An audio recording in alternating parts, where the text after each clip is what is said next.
Good morning, good evening, good afternoon. To all you folks out there, this is the Did You Pack Snacks podcast, a family travel podcast. I said podcast twice. My name's Colin. And I'm Meg. And I was about to say podcast again. Oh no. But this is where we chat about all the highs, the lows, and all the long miles in between of traveling with kids. Yep, and it's a podcast, if you didn't get that already. But I will say, it's also a video podcast. That's true. So if you're listening on Apple, you're just listening. Mm-hmm. But if you happen to be on Spotify, true, or YouTube, you can actually see what's going on here. You can see our hand motions or lack thereof. Yeah. You know, every now and then, if we say something funny, you're like, oh, I want to see them laugh about this because Megan snorted when she laughed. Yeah. I can go on YouTube. You can check out the video. Or if you want to check out our cool wall feature in our guest bedroom that we installed ourselves. Like 5 years ago, but look at it, still going strong. And this brand new table that we bought just for this podcast, you can watch it on YouTube and Spotify. But speaking of Apple Podcasts, Spotify, YouTube, you know what really helps us? Tell me. A good review. A good review. Man, and this week's good review comes in from Justin H. And we're just going to jump into this because guess what, guys? We are a small podcast. Mm-hmm. And we need your help. Yeah. And we need to unite all the moms and dads. That's true. And reviews are one way to help us make that happen. If not the best way. Well, yes, some would argue. All right, Meg, you can read, so you do this part. This review says, fun, informative, inspiring. This podcast is so fun and friendly. I think I'm decent at traveling with kids, but every episode gives me a new tool or idea and inspires me to make even more memories through traveling with my kids. Thank you, Colin and Meg. So nice. You are so welcome. And guess what? I want you to know, Justin, that you're not just decent at traveling with kids. The fact that you're traveling with kids. Round of applause. All right. You're doing it. And all you folks out there that have already done your beach trips or you're anticipating your summer beach vacation, you're going to be great. All right? You might even be listening to this on your way to somewhere. That would be pretty epic. Right. And we just want to take a moment. Okay. And say, you're doing a great job. Yeah. All right? You really are. Even if you forgot the snacks, you can go buy some right now. Go to a gas station. You'll be good. Yeah. Make a fun stop. Megan, how was your week? My week was good. I like the entire world. Does everyone celebrate Father's Day? I think so. Okay. Maybe not on the same day. I think the British or the UK does it on a different day. Well, we celebrated the American holiday that is known as Father's Day this weekend. Yeah. Well, my folks in Malaysia did it this week too. Okay. So, yeah. So we celebrated Father's Day, and I just thought it was really cute. The girls are super into holidays right now. Yeah. Anytime a holiday happens, they already want to know what the next holiday is going to be. So we've been counting down to Father's Day for a while, and we kind of had like a loose plan. They like wrote those little... You know, the paper, the Mad Libs. Yeah, that your dad weighs this much. These are the color of his eyes. This is what he does for work. Really cute, really funny. We did all that, but then the morning of, I said, we're going to make dad breakfast. Mm-hmm. And so at like 6:55, Liv like comes in. She wakes me up. She was like, Mom, it's Father's Day. I said, okay. She said, let's go make dad breakfast. And I said, well, can we wait like 5 more minutes? Because I was just tired. And so she said, okay, I'll wait for you. And she sat crisscross applesauce right beneath the bed, looking up at me, just waiting for me to say, okay, let's go. So I just got up and we went and made it. But I thought their excitement was really cute. It's cute. It's cute. Did you feel appreciated? Yes. Did you feel loved? Yeah. Mission accomplished. My love language is acts of service. Mm-hmm. So that morning I got to, eat breakfast in bed, coffee in bed, and then I got to like just lay around for another 30 minutes, which is like, wow, I'll take that once a year. That's like the ultimate treat. Yes. Yeah. That's awesome. Well, if only I could have it more often, you know? I mean, Father's Day. Got something in my throat for If only it wasn't once a year. It's not just once a year. Can't wait for my birthday. That would be the second time. ever in your life. I'm really excited about my how was your week question. Okay. Oh, I forgot. Turn it around. How was your week, Colin? I wrote a song. Oh, yeah. I wrote, this is the unofficial theme of Did You Pack Snacks? He was just sitting on the back porch the other day, and he goes, "Hey, I think I just wrote a song about our podcast." Well, our friends, let's just give them a shout out. Our friends Ricky and Kelly said, you should write a song about the podcast. And I was like, oh, good idea. So are you going to sing it for us? So this is it. The world debut of Did You Pack Snacks? Here we go. Wow, y'all didn't know this show had some live music, huh? Well, you're in for I don't know if it's a treat or not. But yeah, this song's called Did You Pack Snacks? You ready? I'm ready. The beautiful thing about this is if I mess up, I can edit it out. That is beautiful. And no one will know. No one will know. Except you'll probably leave this in the podcast, so everyone will know. We'll see. You go. 2, 1, 2. From the check-in line to the TSA. Oh, I can't believe we're doing this. It's just like, hey. Oh, but I will say. Okay. The reason why it's the unofficial song. Yeah. It's because if it was the official song. Yeah. I was just like, that's just too cringy. Oh, for you to be the singer. Yeah. Hey, listen to the podcast. I'm going to sing. Yeah. Every episode. Right. And then you're going to hear us talk. Well, and, you know, if it was the official song, we'd pick a part of it to include in the podcast. Yeah. And then we'd pick somebody else to sing it. Yes. Oh, let's talk about this. Okay. Wait, let me sing it first. I think that people want to hear the song. Let people hear it. Mm-hmm. And then, I want to know who would sing it better. Okay. Oh, here we go. All right. You're going to say me, but, you know. You cut me off. From the check-in line to the TSA, oh, you worked up an appetite. Rush until you get people in your way, trying not to miss your flight. Plane still stuck in taxi. Kids just won't stop asking, did you pack? Did you pack? Did you pack snacks? You've been dreaming up a beach vacation on a summer day. Bags all packed on the road down to 38. Didn't even make it through the borderline. Someone's in the backseat crying. Did you pack? Did you pack? Did you pack snacks? It's a long road up ahead, honey. And the miles go past, slow or fast, depending on what all you ride. But I won't be afraid if the ship's going down. Did you pack? Did you pack? Did you pack snacks? Yay! So catchy. Our kids love it. Our kids have been singing it since you wrote it. Did you pack? Yeah. They love it.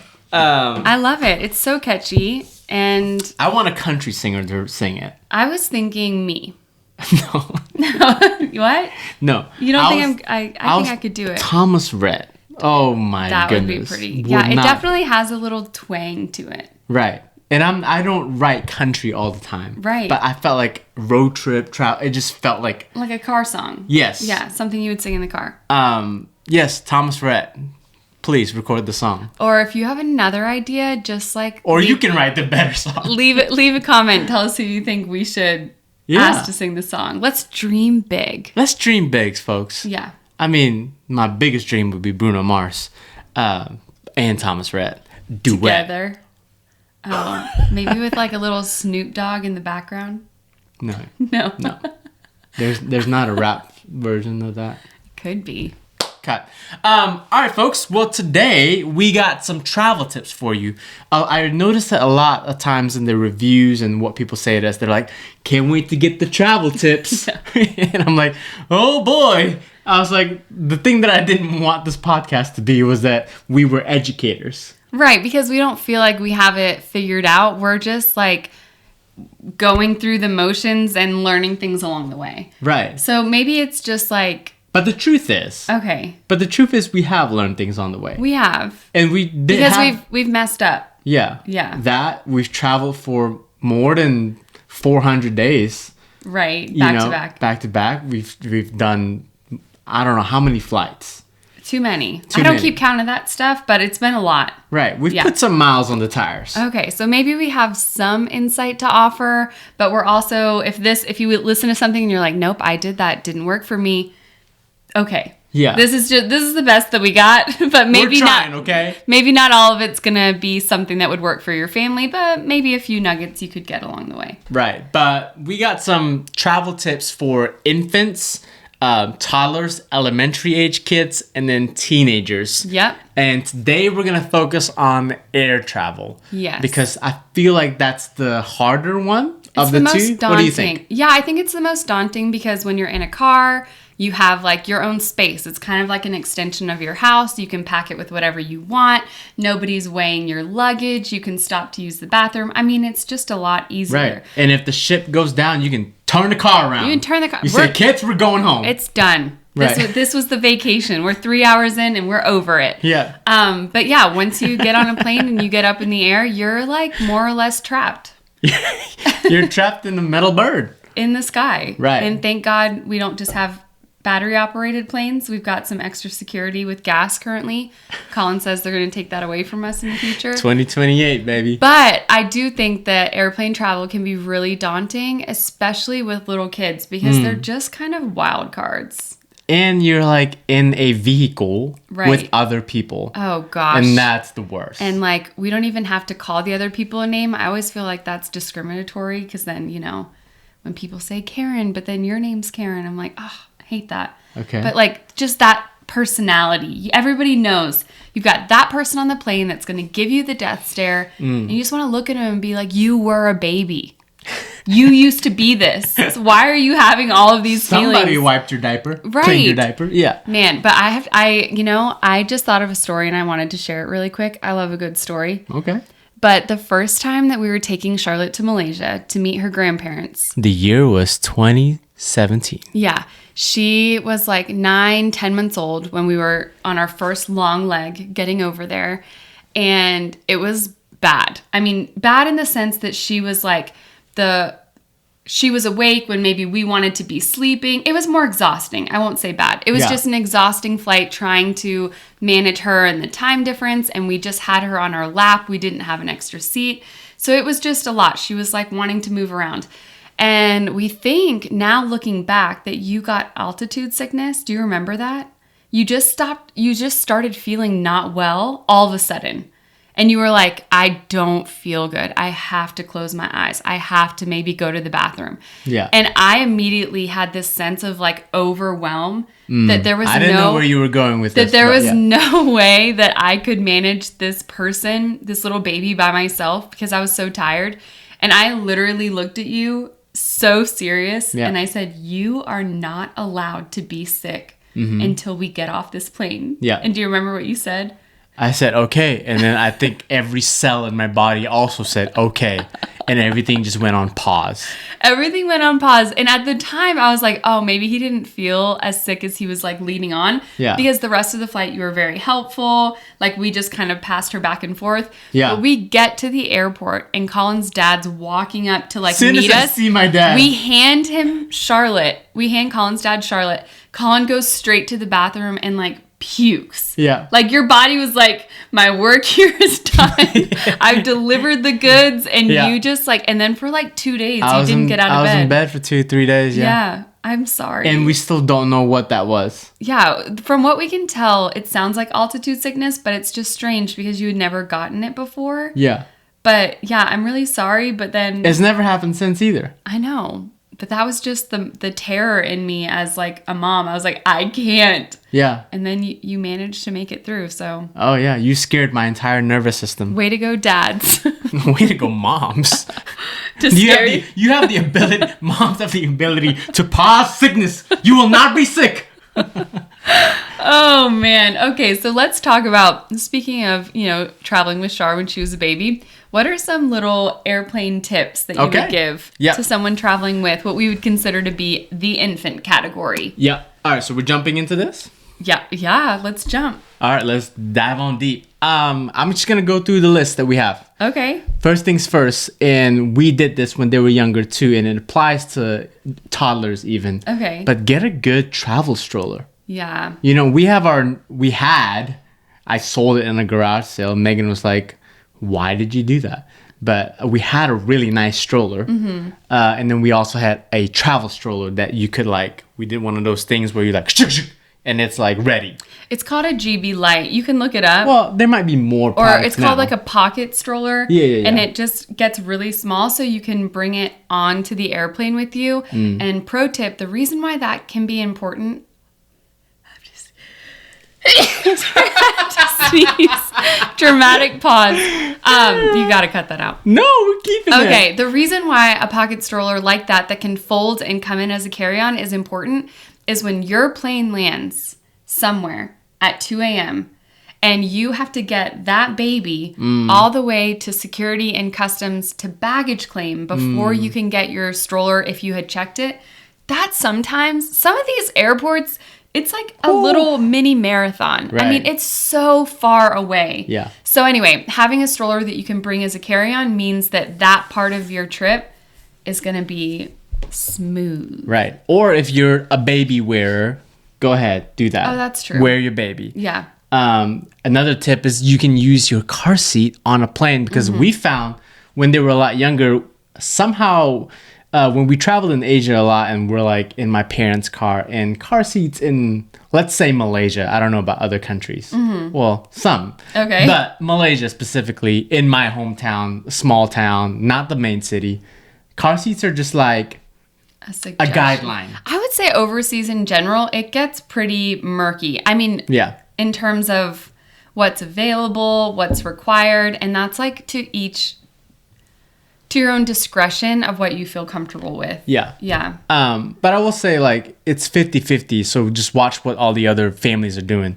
But I remember one time we were in Malaysia and they were just little monkeys in the car. Oh, who could not sit still, even with the seatbelt. But then as soon as I was like, that's it, I pulled into a baby store. I got some booster seats, and they're like, oh, okay.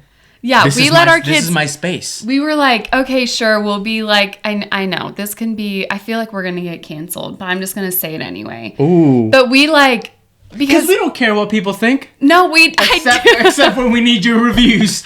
But anyway, we were in the car with his parents. Car seats aren't as normal. It's okay to like walk around, and so I was like, you know what? I'm just gonna like tame my inner like anxiety, and I'm gonna let the kids just have fun on the drive to dinner, right? So they were able to sit like grown-ups and whatever, but like Colin said, they were wild, and we immediately were like, no, they don't know how not to be strapped in, and so we immediately bought car seats and strapped them in. But I just said we were going to be canceled because people are going to be like, car safety, and they're going to come for me. But you know, I believe in car safety. They work. You know. Yeah. Okay. But like, but I was gonna say, bringing your car seat on a plane, that gives that kid that like security. Like, okay, this is my spot. Familiar. Yeah. I'm gonna be strapped in, and I have no choice. And the only other spot that a baby could sleep, if not in the car seat, is on you. And so that just is a huge commitment. And we're saying this, we never bought our kids a seat on the plane. I was gonna say it's a hot take. Yeah.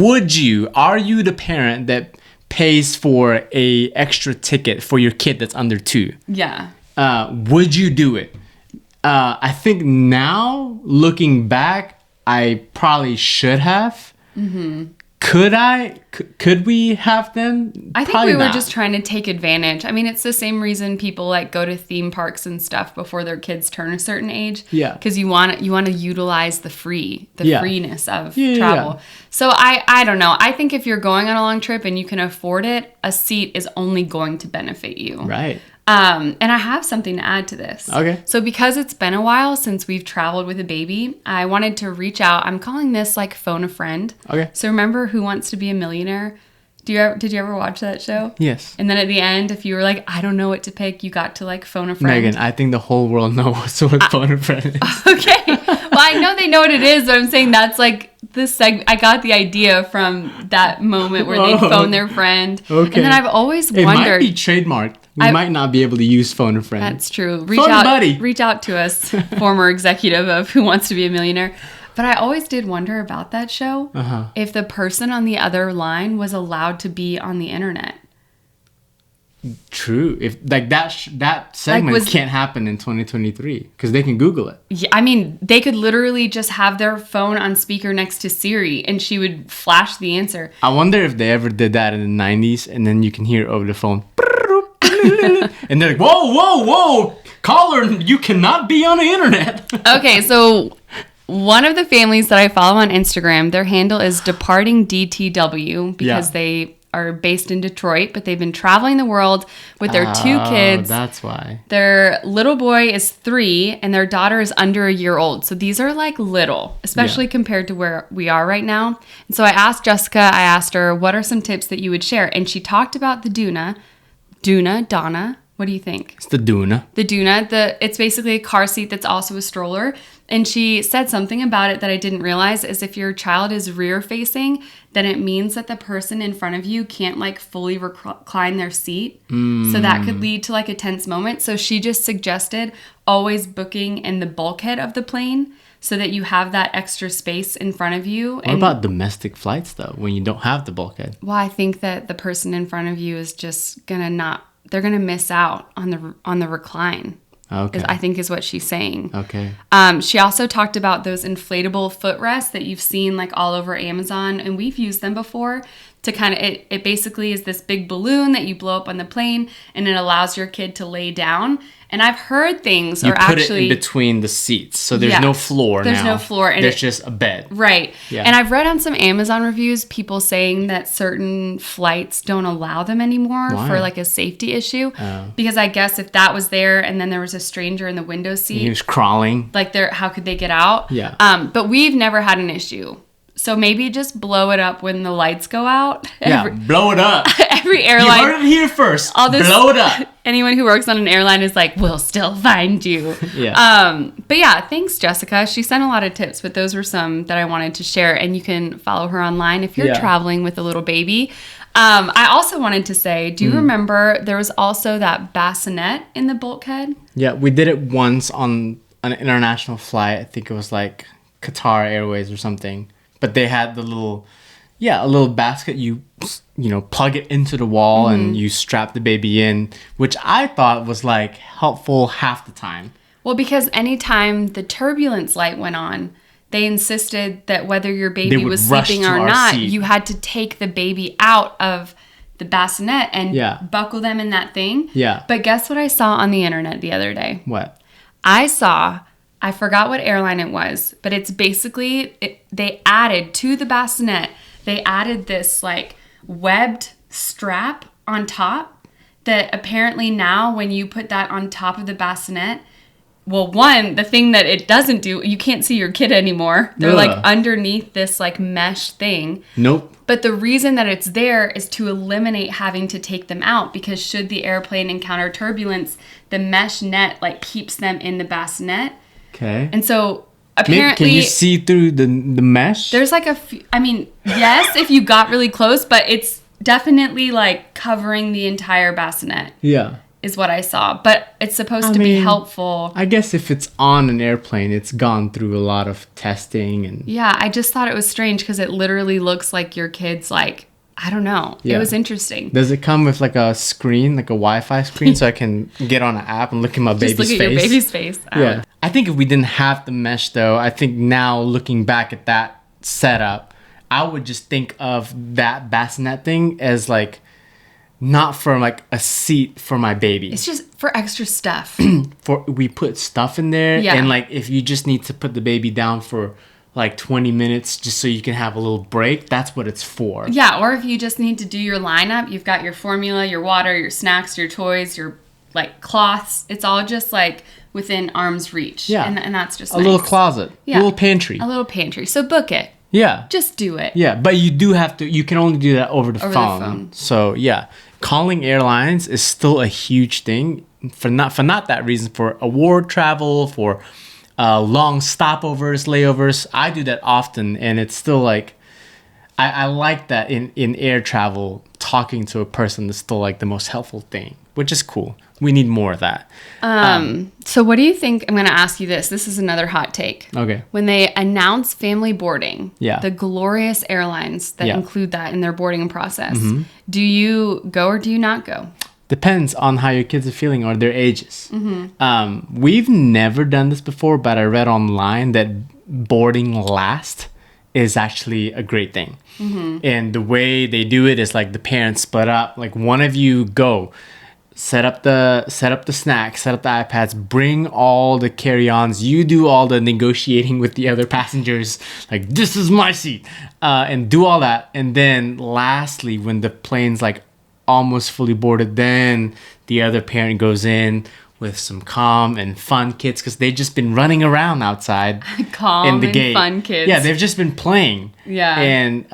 And then like they're like, we're ready to go, and then you're there. Well, yeah, because sometimes it just is an added 30 minutes to 45 minutes that they're sitting on a plane. Yeah. So why not? Like that. Remember that song called Did You Pack Snacks? Yeah, what about it? Where it's like, plane still stuck in taxi, and the kids just won't stop asking. I know. You know? I mean, literally, our children get in their seat. They buckle their airplane seat belts, and they go, "Can I have my chips?" Yeah, or like, "Can I have my snack?" When's the snack cart or coming? Charlotte's always like, "Is the snack cart coming?" I'm like, we're not even in the sky. Look out the window. Oh man. Okay, so moving on, toddlers. Yeah. I would say we're more familiar with this season because it's okay. So more recent. That was all the infants. That was the infants. We're moving on. We're aging up. Okay. So what age bracket is a toddler exactly? I would say it's more of like 2? a season. Yeah, like beyond 2, maybe closer to 3. More on their abilities. Yeah. Yeah. It's more dependent on their needs. You're still wiping butts. For a long basically. time. Toddlers, you're still wiping butts. Okay, so one of the tips that's really helpful with this age is just the element of surprise, whether that be toys or snacks. So just having a lot of little things that you have in your bag, and anytime they kind of like start to like go astray, you bring them in with the new surprise. Yeah. And, whether it be a few pieces of candy, their favorite snack, a new small toy. So many of the toys, I don't really understand why kids love them so much, but it's like a surprise. You don't know what's inside. Right. That kind of stuff. Yeah, get all the dollar section toys and reveal them in intervals. Yeah. You have a magician's hat. Basically. I also saw something online that I thought was a good tip. She kind of went viral because she was talking about the gift that is painter's tape. And she was saying how it's like the most ultimate thing to travel with because like you could use it for a million things. But one of the things she did on a plane, which I thought was so clever, is she'd just like bring, a bunch of little dinosaur figurines and then she'd tape them to the window. So there's a whole game of like taking the tape off and taking them out. Or I don't know. I just think you can get really creative. Obviously, Pinterest is a great tool. Yeah. But I thought painter's tape would be, just like tape. Have fun with it. Go Charlotte wild. loves tape. I know. She uses tape to make books, Yeah. shoes. Like she's really creative with tape. Yeah, it's an exciting Why thing. haven't we done that? I know. We should throw it in our next trip and just see what we do with it. Wow. Let's do it.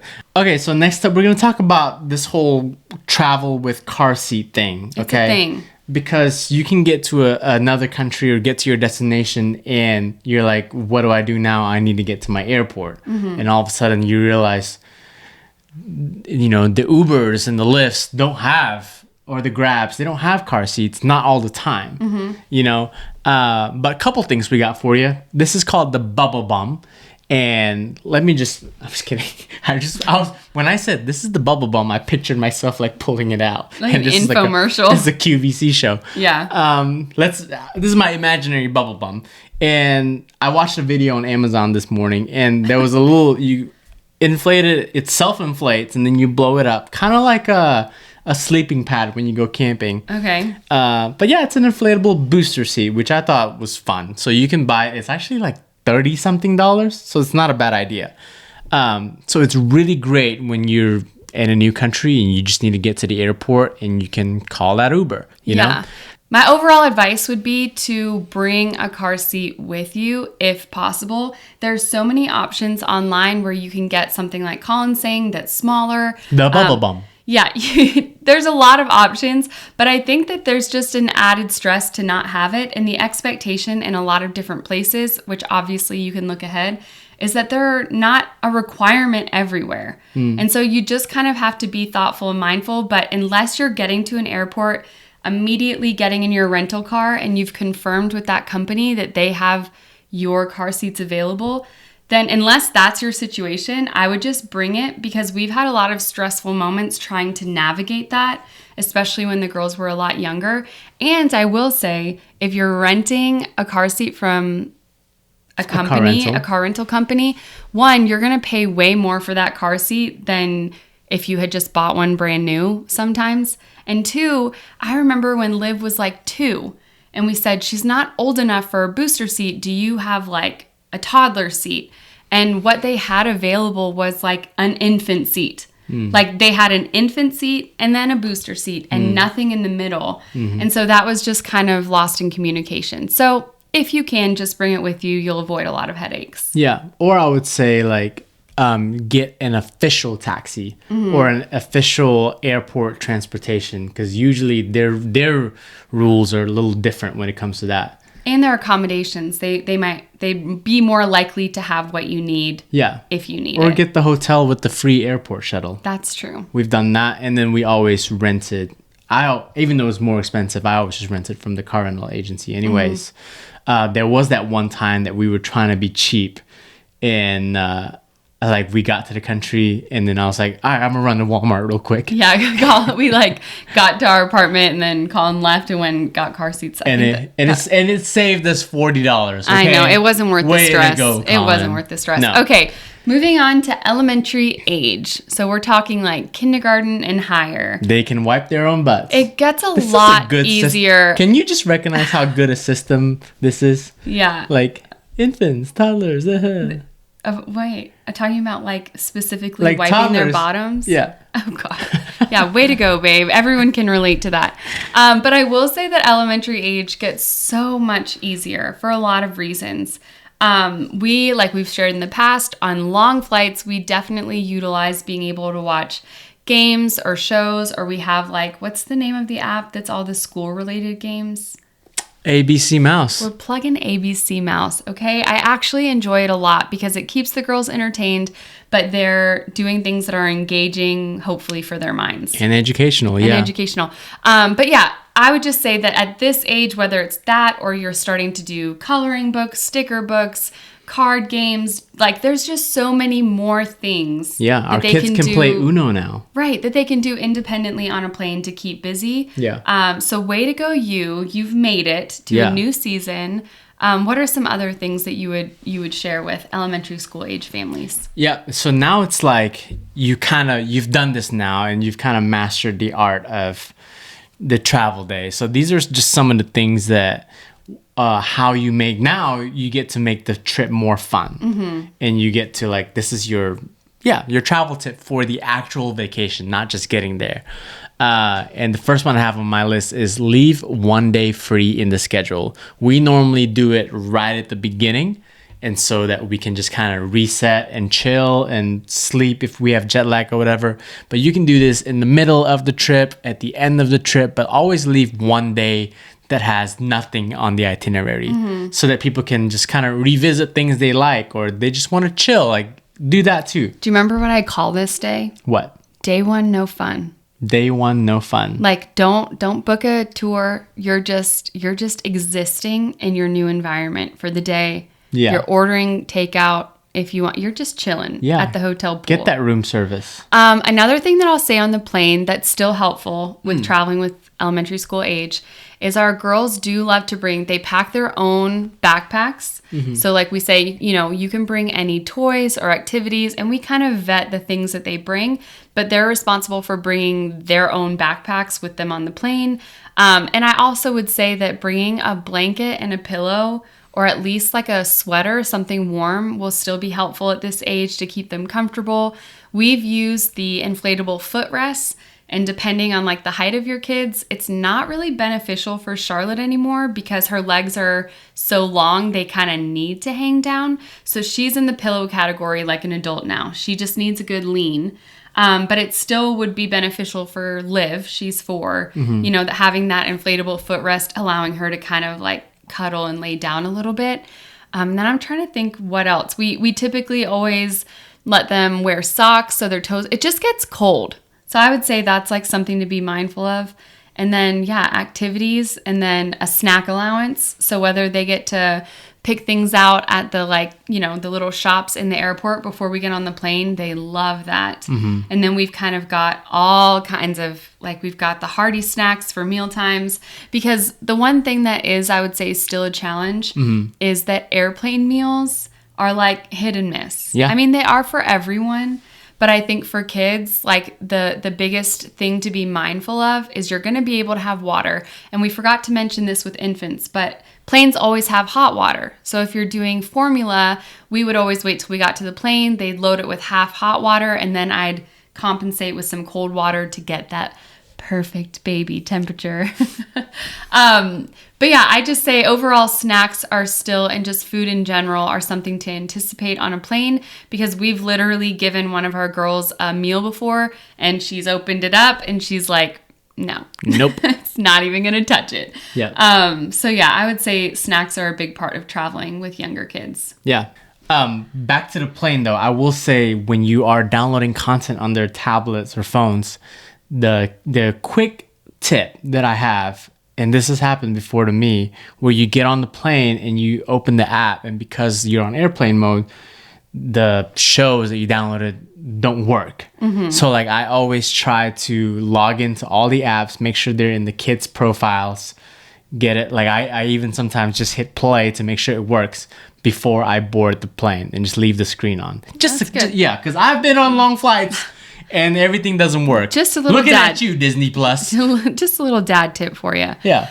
Okay, I've got my second phone a friend for the day. Go for it. So this is my friend Lindsay. Her handle on Instagram is Murphy's on the Go. We can tag them in the show notes, but her kids are older. So she's got a 7-year-old, an 11-year-old, and a 14-year-old. Ooh. And they've just spent the year traveling the globe. And so I asked for her tips, what she would say. And something that she said was, if you use travel credit cards, then accessing the lounges was essential, because her kids just need to eat. It's like, feeding a teenager is a whole thing. Can I travel the world with them? Why? So you can eat? No, so I can go to the lounge and someone's not, it's so far away. I mean, I do understand. The lounge is great because all the food is included. Yeah. That's a huge perk. Yeah. Another thing she said was that traveling at this stage is a lot easier because you don't have strollers, you don't have naps, and then it's more fun because her kids are actually excited to go and learn about the places that they're going. And the biggest thing that one day we'll get here is that she said they have a built-in babysitter for date nights because their oldest is 14. Wow.